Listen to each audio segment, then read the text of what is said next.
sure has had a lot of bans recently. From Arkham's Astrolabe to Mystic Sanctuary to Fall from Favor, yeah, I called that one, to Chatterstorm and Sojourner's Companion, yeah, I called those as well, to Fairy Miscreant. Wait, what? Fairy Miscreant is banned in Pauper? Oh, that's because it's broken on Magic Online and they haven't figured out how to fix it, so they just banned it. All right then, hopefully that'll be unbanned in time for the daily Pauper events at GP Vegas, where I'll be playing at the big Pauper Double Up on Sunday and giving whoever takes first place a revised Tropical Island, this one right here, to put in their Simic Value Engine Commander deck, or possibly in their Legacy deck. But Sunday, Las Vegas, win a Tropical Island. See you there. I guess there really are powerful cards at common, and rare, and Innistrad, Crimson Vow, is no exception. Presented here are the top 5 cards from that set, plus an honorable mention that I think are going to have an effect on the Pauper format. But first, common Magic cards aren't the only thing that's powerful, so too is medication, which among many other wonderful benefits to society can be used for hair loss prevention. Hey, do you like that transition into Keeps, sponsor of this video? Powerful stuff from the prof, just like Keeps. All right, look, let's just do some real talk here. There's only 2 FDA-approved hair loss medications. And Keeps is the generic version of them, which means it's significantly cheaper, but it's the same thing. That's what this is. It's like when I go buy Kirkland's signature ibuprofen. It's the same thing, it's just cheaper. Ta-da! And easier too, because Keeps sets you up with licensed doctors to have online consultations with, and then mails you the medication all in a safe, simple, hassle-free process that you don't have to schlep out of your house to deal with. Save money, save time, save effort, save your hairline. And again, there is absolutely, positively nothing wrong whatsoever with going bald or being bald, because you are sexy and gorgeous no matter how you like to have your hair. For some of us, we'd like it long, and biology isn't cooperative, and that's where Keeps comes in. It's as simple and wonderful as that. So if you're ready to take action and prevent hair loss, go to keeps.com/Tolarian or click the link in the description to receive 50% off your first order. That's KEEPS.com/Tolarian. Thank you, Keeps, for sponsoring this video.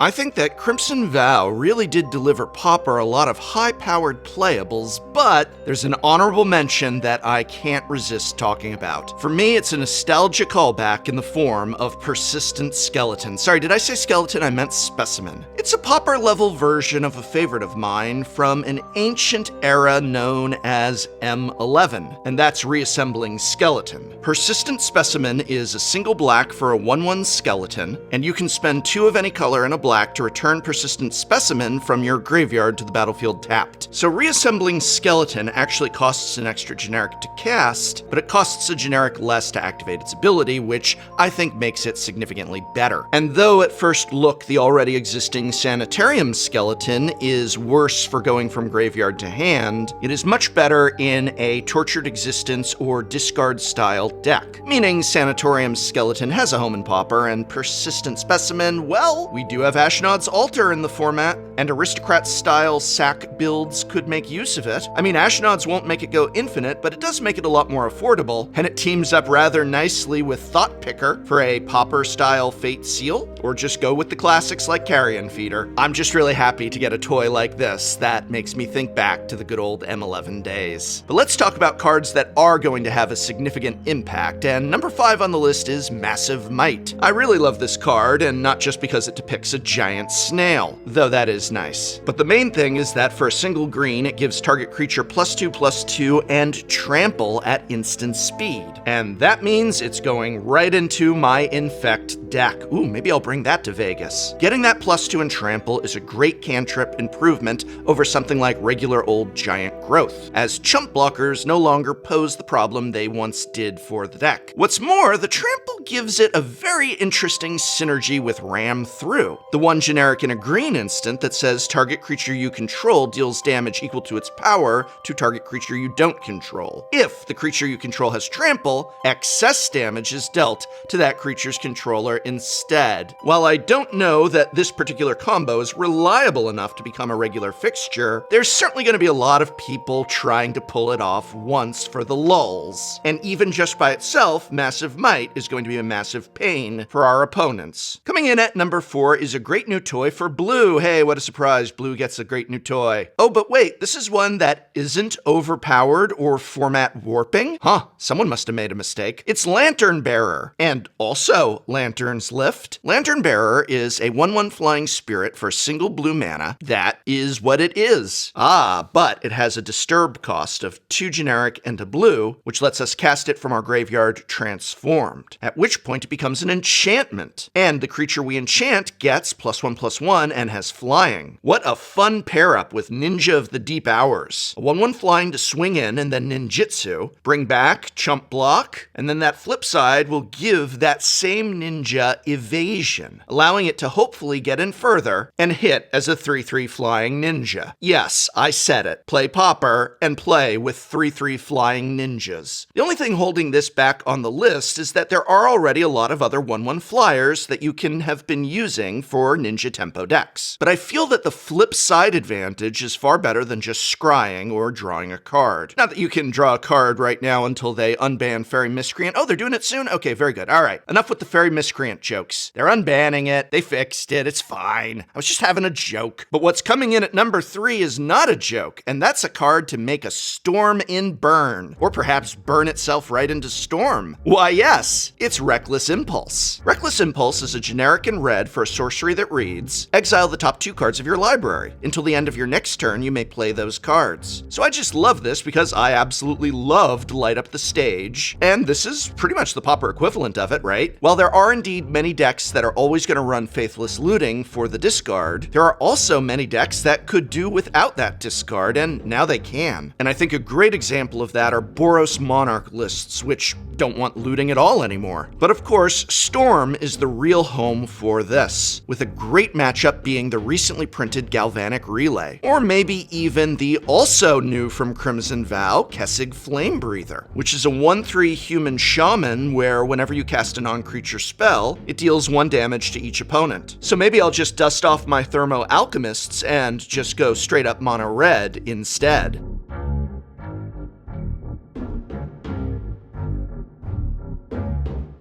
And speaking of red, coming in at number 2 is Ancestral Anger. A single red for a sorcery that reads, target creature gains trample and gets +X/+0 until end of turn, where X is 1 plus the number of cards named Ancestral Anger in your graveyard. Draw a card. This is a fantastic addition for prowess decks and blitz decks alike, where the only thing holding this card back is that it's at sorcery speed. I could even see this having a home in Boros Heroic or straight up mono red Heroic. There's a lot of decks that are going to love this, and that's why it's my number 2 pick. So what's the number 1 most Pauper relevant card from Crimson Vow? Well, I'm sorry to say there isn't one, because there's 2 of them. That's right, the number 1 place gets a tie, and that tie is between Wedding Invitation and Blood Fountain. So why did I just tie with these 2 instead of placing 1 in the number 1 slot and 1 in the number 2 slot? Because as you'll see in a moment, these both go in very specific decks and do very powerful things. We were joking about bans at the beginning of this episode, but the truth is that Sojourner's Companion brought my beloved Pauper Affinity all the way up to unreasonably powerful levels. And coming right off of that ban are these 2 cards that Pauper Affinity is really going to benefit from, but hopefully not to ban-worthy levels. Wedding Invitation is a 2-cost artifact that reads, when it enters the battlefield, draw a card, and you can also tap and sacrifice Wedding Invitation so that target creature can't be blocked this turn. If it's a vampire, it also gains lifelink until end of turn. Interesting.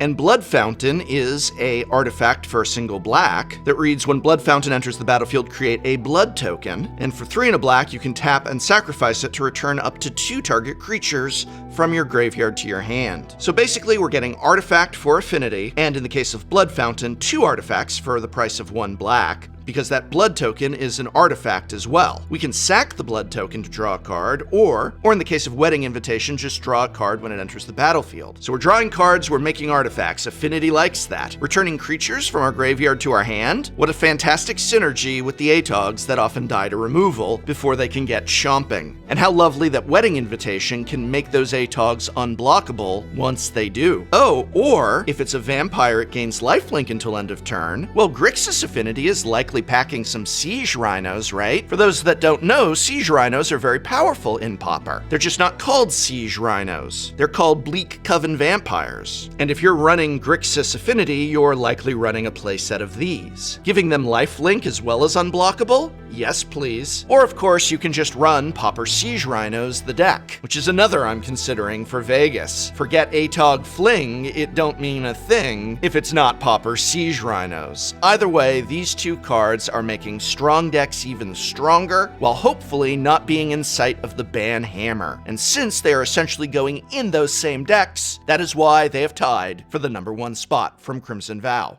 But now I want to hear from you. What effect do you think Crimson Vow will have on the Pauper format? Are you planning to build a paper Pauper deck, or just jam games and leagues on Magic Online? Am I going to see you at Vegas? Remember, whoever takes first place in the Sunday Pauper Double Up will win this tropical island. Revised, not unlimited. It's revised, all right? It's the community college. We play with revised. Or maybe you will play with revised. Or maybe I'll win, and then I don't have to give it to anyone. Oh, snap. I know what deck I'm building. Thanks again to Keeps for sponsoring this video. Remember, you can go to keeps.com/Tolarian or click the link in this video's description to receive 50% off your first order. That's KEEPS.com/Tolarian. Thank you, Keeps, for sponsoring this video.